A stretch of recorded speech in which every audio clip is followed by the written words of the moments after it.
Bienvenido a Relatos Más e Historias Interesantes, conociendo las verdaderas historias de los hechos que han perpetrado los seres humanos durante nuestra existencia en este pequeño planeta. Romanos 3. 23 al 24. Por cuanto todos pecaron y están destituidos de la gloria de Dios, siendo justificados gratuitamente por su gracia, mediante la redención que es en Cristo Jesús. El caníbal travesti, el chef que se bebía la sangre de sus víctimas disfrazado de mujer.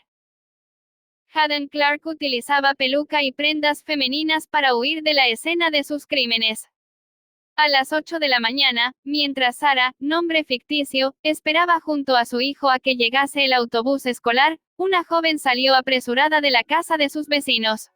Era Laura, la hija universitaria de los Houteling. Sin embargo, al doblar la esquina, esta se metió en una furgoneta y condujo hasta una iglesia cercana. Al llegar, se quitó la peluca y se durmió junto al cadáver de la verdadera Laura.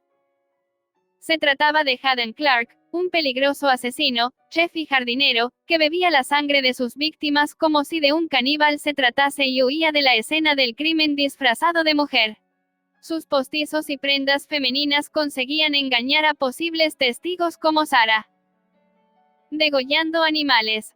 Haden Irving Clark nació el 31 de julio de 1952 en Troy, Nueva York, en una familia disfuncional, de padres violentos, alcohólicos y maltratadores, y con un hermano mayor. Él era el segundo de 4 hermanos, culpable de asesinar, descuartizar y comerse a su novia.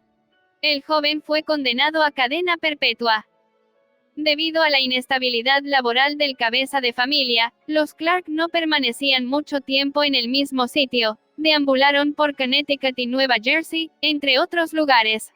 Y allá donde iban, el padre maltrataba a Haden, mientras que la madre lo vestía con ropa de niña, e incluso, lo llamaba Kristen cuando estaba ebria. Ahí comenzó nuestro protagonista a sentir cierto placer en ponerse ropa femenina. Las perversiones de Haden comenzaron con el maltrato, tortura y asesinato de animales mediante decapitación. Disfrutaba capturando a las mascotas de sus vecinos para hacerles toda clase de fechorías hasta quitarles la vida. Unos actos que sus padres desconocían y que infundían auténtico terror entre sus allegados. Todo el mundo temía la reacción del niño si lo confrontaban en público porque a menudo respondía con golpes, amenazas e insultos. Tras graduarse, se matriculó en el prestigioso Instituto de Cocina de América donde descubrió su habilidad con el cuchillo, no sin protagonizar también numerosos incidentes por insurgente. En una ocasión, por ejemplo, llegó a orinar en frascos de salsa de tomate. Entre 1974 y 1983, el chef trató de poner en práctica lo aprendido en su curso de cocina, pero siempre lo despedían. Decenas de restaurantes contemplaban horrorizados su extraño comportamiento, como beberse la sangre de las carnes crudas o hablar de supuestos asesinatos con cebos para pescar. Por ese motivo terminó alistándose como cocinero en la Marina de los Estados Unidos. Sin embargo, nuevamente fue despreciado por sus compañeros. Esta vez al descubrir que vestía ropa interior femenino debajo del uniforme, lo que le convirtió en el centro de todas las mofas, además de en víctima de palizas y agresiones físicas. Una de las más brutales terminó en conmoción cerebral tras ser golpeado contra la cubierta.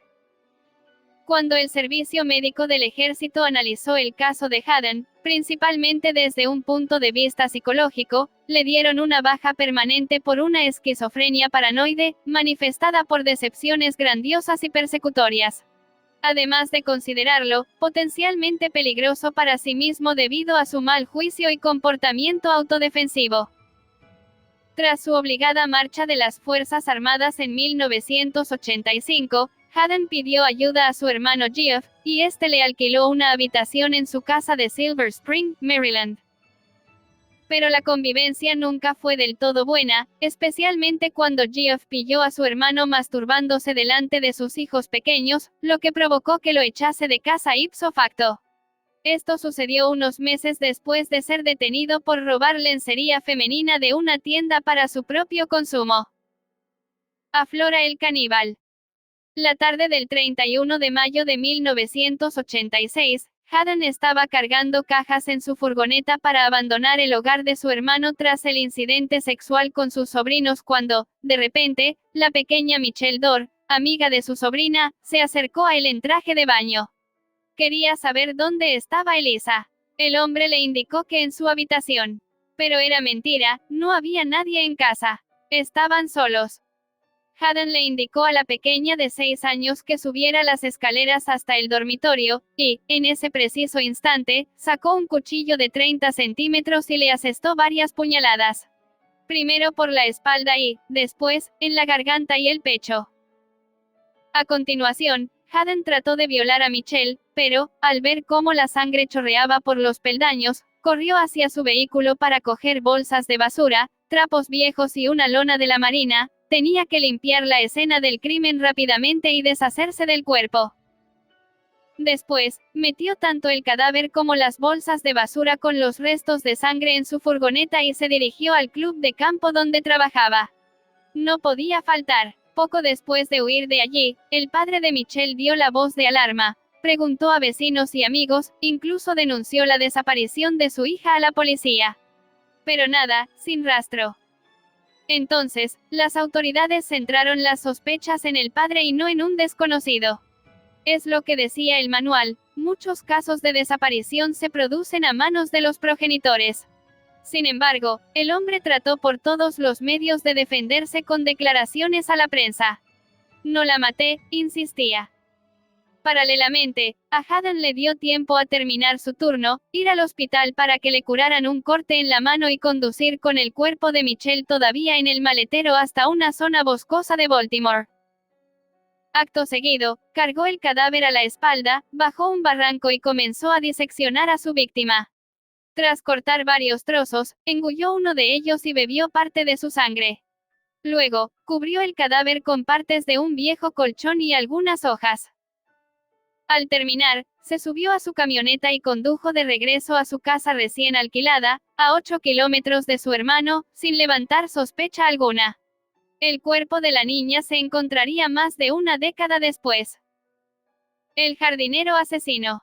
Los siguientes 5 años, la salud mental de Haddon empeoró considerablemente, lo que le hizo tener problemas con sus conocidos. Entre ellos, los dueños de las habitaciones que alquilaba. A uno en concreto llegó a esconder cabezas de pescado en la chimenea, el piano y la estufa, colocar trampas explosivas alrededor de la propiedad, y matar a sus 2 gatos. A uno lo puso en el felpudo de la entrada y, al otro, dentro de la nevera. Se veía loco y perverso, declaró el casero de Haddon. La policía detuvo al asesino bajo la acusación de destrucción de la propiedad, y fue declarado culpable. También fue arrestado por exceso de velocidad y por posesión ilegal de armas. Corría el año 1988. Pero ambas condenas no le mantuvieron entre rejas. Al año siguiente, volvieron a detenerlo acusado de una quincena de inusuales hurtos. Haddon acudía a iglesias locales vestido con ropa de mujer y, durante las clases de coro, se metía en el vestuario femenino donde robaba los bolsos y abrigos de las feligresas. El día de su arresto, la policía le incautó decenas de prendas y bolsos. Estuvo en prisión 45 días. En 1992, la psicoterapeuta Penny Hauteling contrató como jardinero a Haddon Clark, un sin techo que dormía en la iglesia local de Bethesda, Maryland, al que quiso ayudar. Durante varios meses, el protagonista fue disciplinado y servicial con la señora. Sin embargo, empezó a desarrollar una fijación enfermiza sobre ella, pensaba que era su madre. De ahí que cuando Laura, hija de los Hauteling, regresó a casa tras graduarse ese verano, Haddon la vio como una rival, tenía que compartir las atenciones de Penny. Esos celos patológicos derivaron en una necesidad de venganza, que materializó el 17 de octubre, aprovechando la ausencia de la madre por unas conferencias fuera de la ciudad. Alrededor de la medianoche, Haddon aparcó su furgoneta a una calle del domicilio de los Hauteling y se vistió de mujer. Se puso la ropa interior de Penny, encima prendas femeninas, un pantalón y una blusa, una peluca y cogió un bolso negro. Por último, bajo la gabardina escondió un rifle del calibre 22. El jardinero entró de puntillas a la habitación de Laura y la encañonó. La joven se despertó sobresaltada sin saber qué hacer y, aunque trató de resistirse, Haddon consiguió doblegarla a golpes. Tras someterla a un ritual de purificación en la bañera y maniatarla boca abajo sobre la cama, la estudiante falleció asfixiada. Le había tapado demasiado la nariz y la boca. El asesino trató de quitarle la cinta adhesiva con unas tijeras, pero le perforó accidentalmente el cuello. Al ver la sangre, Haddon se excitó sobremanera, iniciando así una sanguinaria ceremonia de descuartizamiento. Una vez finalizada, envolvió el cuerpo en una sábana grande y lo metió en la furgoneta. Más tarde, regresó a la casa para limpiar todas las evidencias, incluidas la sábana, el edredón y la funda de la almohada, y robó varios objetos de la fallecida a modo de trofeos. Entre ellos, un unicornio de cristal y el anillo de graduación. Una vez finalizado el proceso, Haddon se acostó en la cama y se quedó dormido. A la mañana siguiente, sobre las 8, huyó apresuradamente vestido de mujer. Esa fue la escena que vio la testigo que esperaba en la parada de autobús escolar.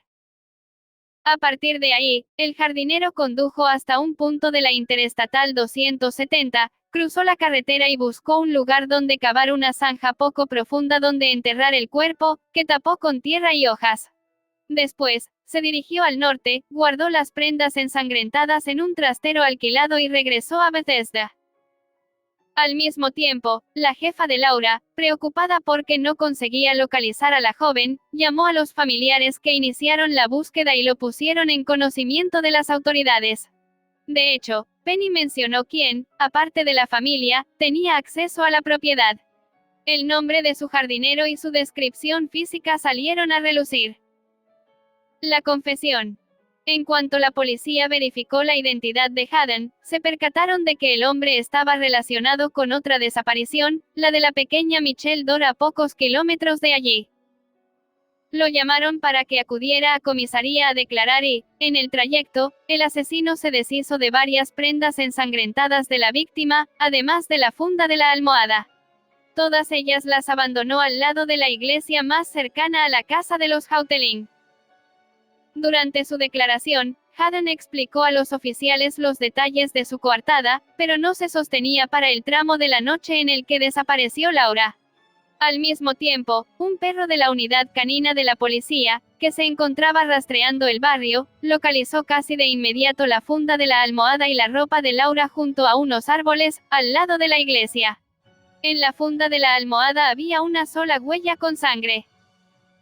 Los investigadores confrontaron a Haddon, necesitaban que confesase, aunque todavía no podían verificar a quién correspondía la huella.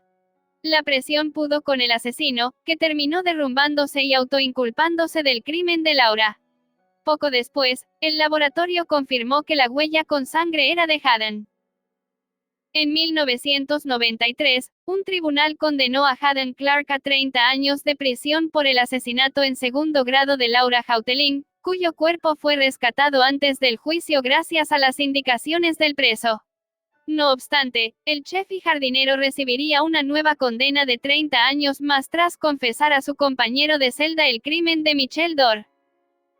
En enero de 2000, el caníbal travesti, apelativo que se ganó por su modus operandi, llevó a las autoridades hasta el bosque donde había enterrado el cuerpo de la pequeña. Habían transcurrido casi 14 años del terrible asesinato.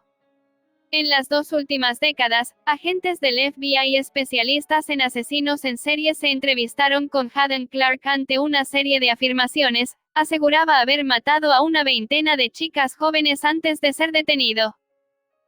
Los investigadores dieron por válidas sus declaraciones, e incluso, llegaron a excavar lugares remotos de Massachusetts, Connecticut, Nueva Jersey y Pensilvania mientras el preso les dirigía.